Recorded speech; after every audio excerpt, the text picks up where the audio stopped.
पाल्दा पाल्दा पाल्दा पालेर तनावै तनाव दिएर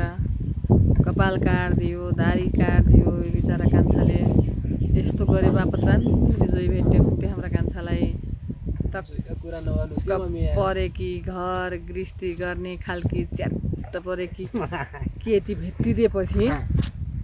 ल हाम्रो आप हेर्नुहोस् दुधको त रनमनै छ यो बाहुना घर हेर्नुहोस् ओहो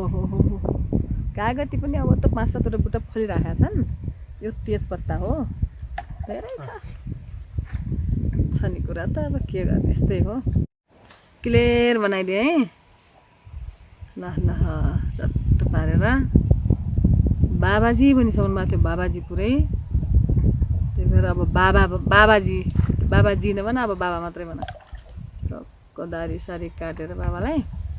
ल हाम्रो कान्छोले आफ्नो बाबालाई टक्क दारी सारी काटेर च्याट्ट चुट्ट पार्दैछ ल ल ल कहीँ नकाटिने गरी काट्दैछ कान्छा पहिला जुङ्गा पनि काट्दै ल्याए पनि त्यो त कति राम्रो भइरहेछ त